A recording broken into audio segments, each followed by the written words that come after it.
I guess it's time for that late seasonal list of mine, huh? Well, let's get into it.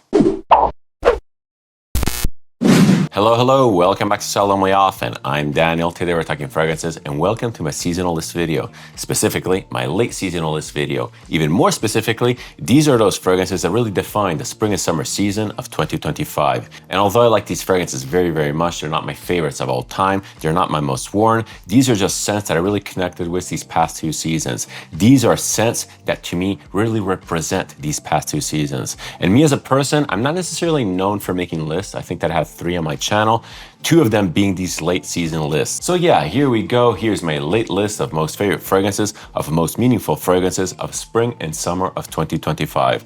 If you want, you can see this as a personal report of sorts. An interesting part about these videos, at least for me, is that I'm pretty much filming these 6 months apart, one from another, and I'm seeing this community grow and grow. It's staggering. I'm so thankful. The last video I filmed it in late March, and we were hovering around 7,500 subscribers, which is actually crazy because now I'm almost at double that. In the previous video, I filmed in late September of last year, so basically 1 year ago, and I was at about 1,500 subscribers. It's crazy to think how much this channel has grown in only 1 year and a half. In gross YouTube terms, it's not really that much, but in a very niche community like fragrances, like niche fragrances, like very artistic fragrances, the ones that I like, it's really mind-boggling, and I'm so thankful. Thank you so much to all of you who are watching the videos, commenting, recommending fragrances, and just interacting with me. I'm so impressed by this community. Without you guys, I probably would not be making these videos. Maybe I would be making some other videos, but definitely not fragrance-related videos. You're keeping me deep into the game. You're keeping me interested, keeping me passionate. And it's really impressive how many passionate people around the world are into this sort of stuff. It's a great community. Please keep this up. I'm so impressed. But back to the video, back to my list. Before we delve into fragrances head first, let me lay down the foundations because this is not your normal list video. These are not my favorite fragrances, as I said before. I'm not going to be listing them in order from least favorite to most favorite. I'm listing these fragrances based on categories that they represent. As I said before, these are fragrances that really mean something to me, that meant something for me in these past 2 seasons. I'll be placing them into 5 unique made-up categories that I came up with, and by the way, it's the same categorization for the last 2 videos of this series. These categories don't necessarily compete with each other. They just represent a mood and maybe even possibly a use case. The categories in question are the daily, the evening, the special, the lonely, and the bonus. And I'll get to what each category means when I cover that specific category. Let's dive right into it. All right, starting off with a daily category. What is a daily fragrance to me? What do I associate a daily fragrance to?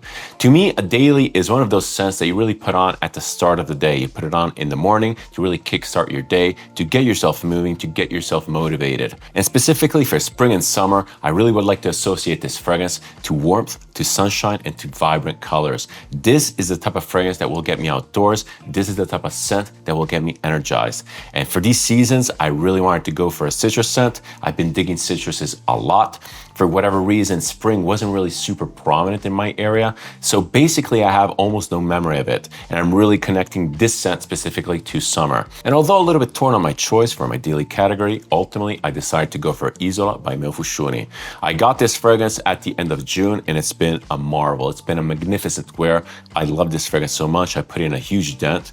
It's absolutely beautiful. I love Meo Fusciuni and I love all of his creations. There's something very special about this fragrance that really had me connected to the summer. Every time I wore it, I just felt tranquil, serene, calm, and at ease. But at the same time, the fragrance really filled me with wonder. It filled me with enthusiasm and curiosity. It had me appreciating basic things. It brought me down to being a child again. This is absolutely amazing. It's so delicate and timid, but fun and playful at the same time. It's pure Meo Fusciuni, and it opens up incredible. The opening, and let me give a couple spritz because it's absolutely beautiful, is this pure lemonade. It smells like yuzu, it smells like lemon, it smells like fresh citruses. It's so invigorating, so light in the air, and so effervescent. It features an incredibly unique take on citruses that very few other fragrances in this category possess. They're very delicate, yet powerful. They're very fun and emotional. It's pure poetry. Poetry is the name of the game. Meo Fusciuni is an artist and he's a master at communicating These fragrances are absolutely incredible. They're so evocative and emotional. Isola represents Meo's memories of Japan and of Sicily. And basically, it's a combination of the two. In Japan, he used to basically run on yuzu lemonades or yuzulades. And in Sicily, as a kid, he used to drink a lot of lemonades and eat a lot of citruses. Basically, he's combining these two memories of these two beautiful islands into one fragrance. This is, again, it's emotional, it's evocative, it's playful, it's reminiscent of good times, of simple times. It's absolutely beautiful. It's so dreamlike. It comes across as fuzzy. It comes across as watercolor. It's absolutely magnificent. I love wearing this. It always puts me in a great, great mood. I covered this in a full review, so if you want all the details, go check that out. But yeah, this fragrance is absolutely incredible, and I can't wait to wear it even the next seasons. I wouldn't necessarily wear this in the winter because it has that playfulness, which I strongly associate to sunshine, but for those sunny months, this is pretty much unbeatable. My second category, the evening, specifically for spring and summer, is defined by a fragrance that has a lot of character and personality, something that really drives forward the concept of evening. It might go a little bit more party, or it might go more relaxed, but it's something that is warm, that empowers you, that gives you a lot of aura and presence. It's something special that you pull out, again, for the evenings, and it's not necessarily conducive to daytime activities. It's more for winding down. It's more for wrapping up the day. Something that is exciting, that feels special, something a little bit more spicy and edgy, a little bit more daring. For my second category, the evening, I decided to feature a fragrance which is a relatively new acquisition. I bought this at the end of July, and this is a little bit weird because I wouldn't necessarily feature a fragrance so young in a list like this. I usually want to give the fragrances a lot more wears to really get to know them a little bit more before calling them representative of two seasons. But this one here is Reception by Amouage, and to me, it basically represents a comeback for the brand. A comeback for one of my favorite brands ever, a brand that really means a lot to me. So what do I mean by comeback? Why did I specifically use this word? Well, it all comes down to the fact that despite releasing a lot of fragrances, Amouage has not really blown my socks off this year, specifically at the start. Yes, I liked Purpose 50. It's a beautiful fragrance. I covered it in a full review, but it's very similar to Purpose. It's not super innovative. And Decision is one of those fragrances that really left me wanting for more. I was really hoping it to be the star of spring and summer for me, and it really hasn't been the case.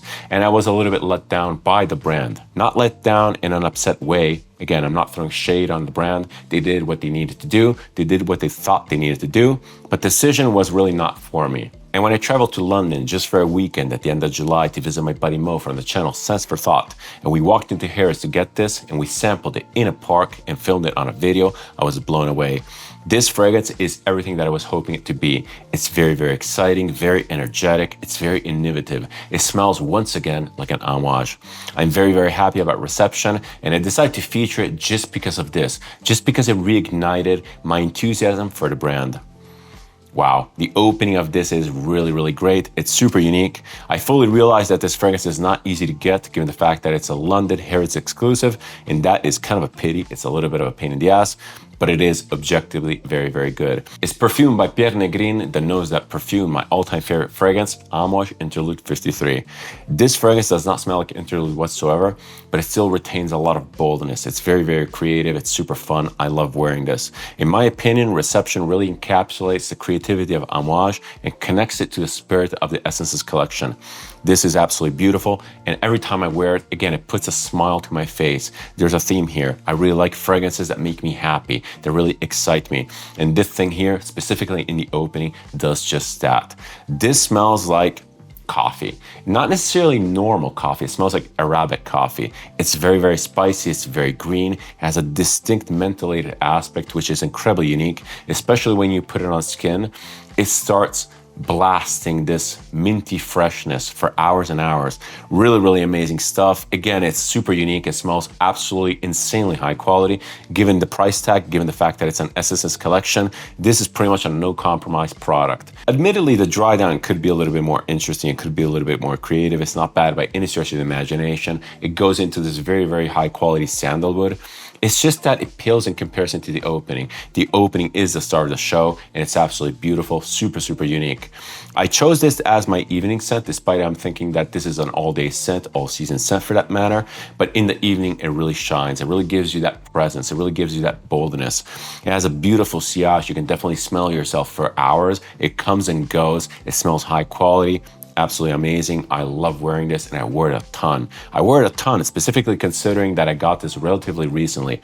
Beautiful stuff. I can't recommend it enough. Well, actually, I can recommend it enough because, as I said before, annoyingly, this is a Harrods exclusive and I really can't condemn that sort of blind buying. But if you find yourself in London, if you go to Harrods, give this a sample. In my opinion, it's worth it. Again, it's super unique. I think this is super cool and I'll be wearing it a lot in the following month. For the next category, the special, we select a fragrance which is very unique and high quality, something that you seldomly pull out to impress. Not necessarily impress other people, it might be yourself which you're impressing. This fragrance is something that you cherish. It's something that you wear when you really want to stand out. It's something that you wear for special occasions. Again, it can be day or night, it can be both.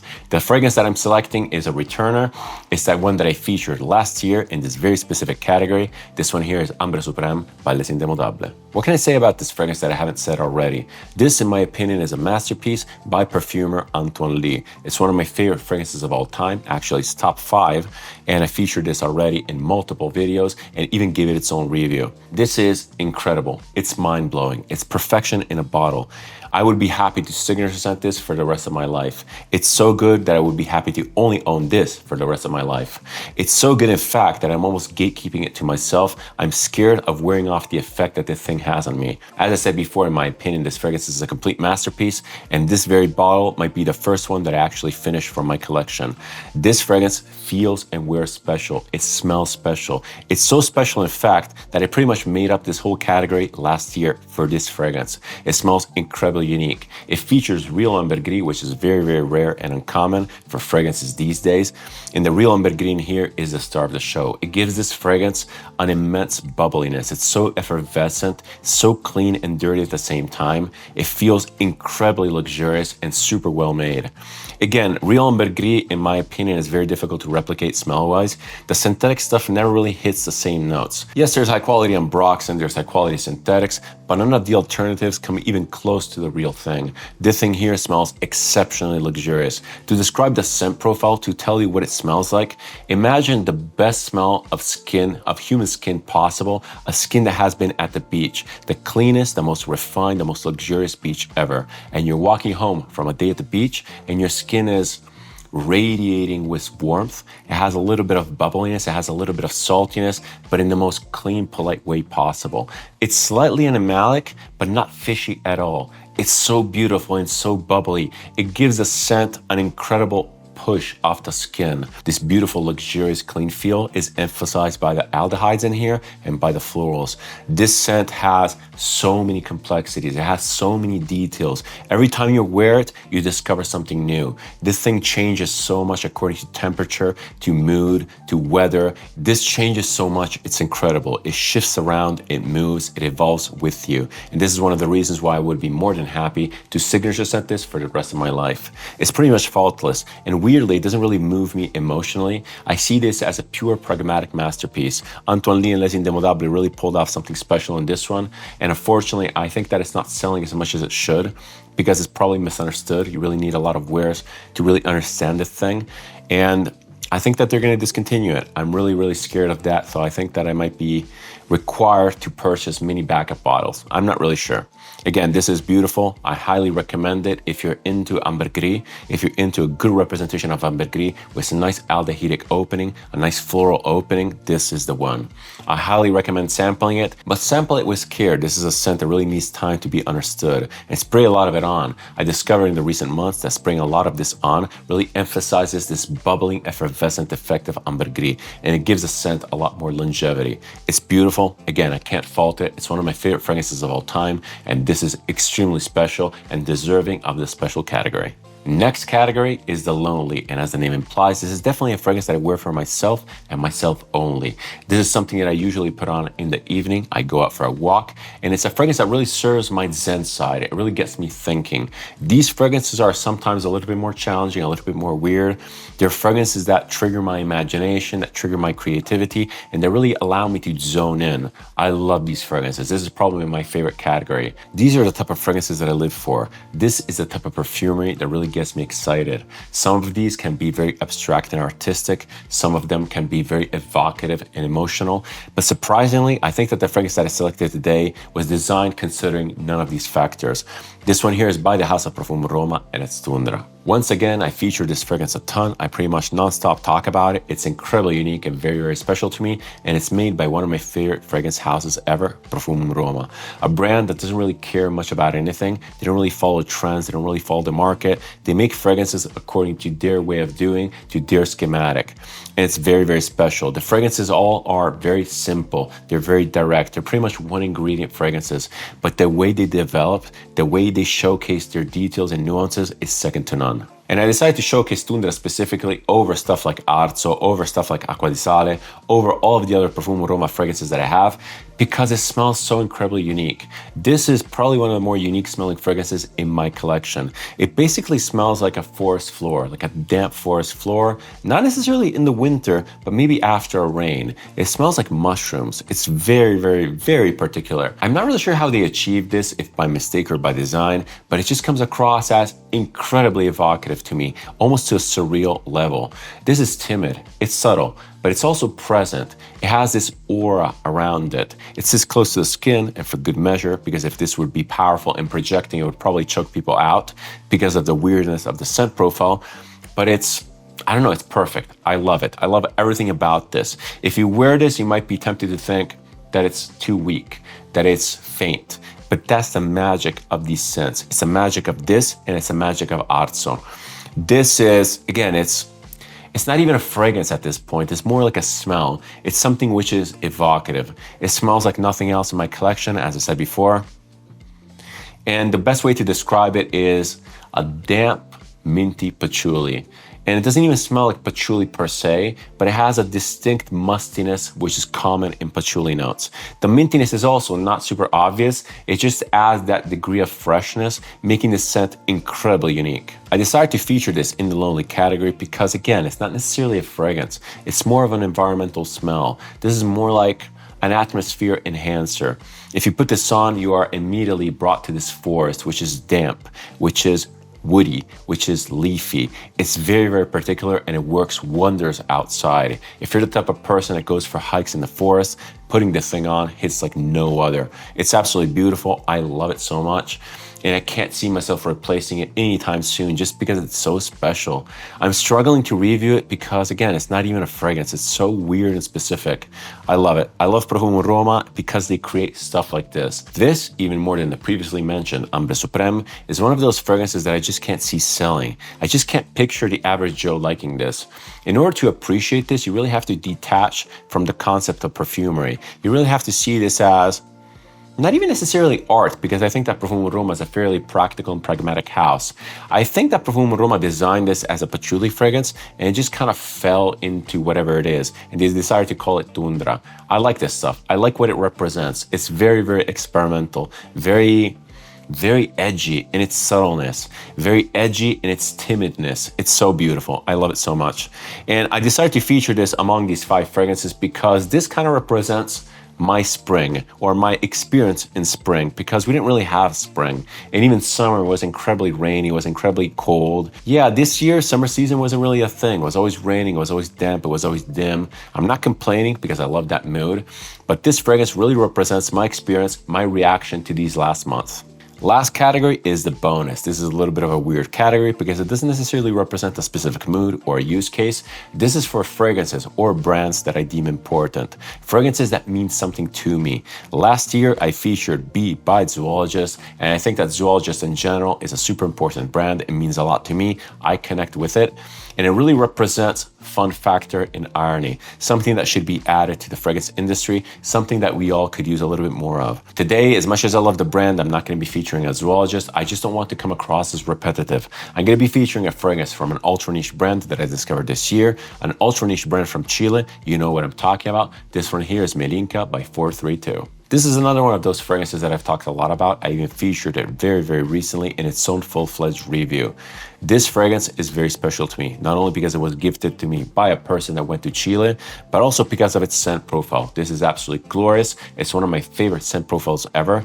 This is one of the most beautiful renditions of wood out there. It's perfect for me. This is all about beautiful, natural smelling woods, wispy incense, and piercing greens, all wrapped up in a high quality niche fragrance. This is uber niche done right. I really, really like it. It's not necessarily super narrative. I think that the brand is not necessarily trying to convey some weird, obscure message. They're more like ingredient nerds doing a research project. And yes, they might be ingredient nerds, but they're there for the greater purpose. They're pushing out these fragrances to really fund their research programs and audio visuals, there to promote awareness on this beautiful territory and endangered plants. This is a message that I can really get behind. I really like what they're doing. The fragrances smell absolutely amazing. I have 3 of them and I plan to keep on supporting them. I want to buy all 7 because this is a set of 7. I just like brands like this. I like brands that do something different. I like brands that take the chance, that have the guts, the balls to be unique, to try to stand out from the crowd. Other than the great messaging and the great cost, the fragrances are also absolutely amazing. Unfortunately, I have to say that they are limited edition, they are limited release, and this is due to the fact that the ingredients employed in these are limited due to the exclusive nature of these plants. Reach out to the brand, reach out to the guy on Instagram. It's the same person. It's a one guy band. Maybe he has a little bit of a team, but he will ship internationally. He will hook you up. And again, this is not a paid promotion. I just endorse brands like this that do something new. And I selected 432's Melinka as my 5th fragrance as the bonus because they represent what I like in perfumery. They represent innovation. They represent a good cause. They represent good perfumery. Amazing stuff. Again, limited edition, not so ideal, but if you can get your hands on these, they're absolutely worth it. This fragrance specifically is one of my favorites. It's the first fragrance ever that I bought a backup bottle of, and I'm so happy to have it. Finally, I feel authorized to spray this in a liberal manner to really enjoy what the fragrance is all about. All right, time to wrap this up. I hope you enjoyed this video. I understand that it's a little bit of a different take on lists. This is not a ranking or anything like that. Also, I'm kind of late. A lot of these fragrances, although very functional, might not necessarily be suited to the month to come. And these are more fragrances that I connected with. This is stuff that I relate to. This is stuff that to me represented the spring and summer of 2025. So yeah, I'm super happy of my choices. These are really, really good.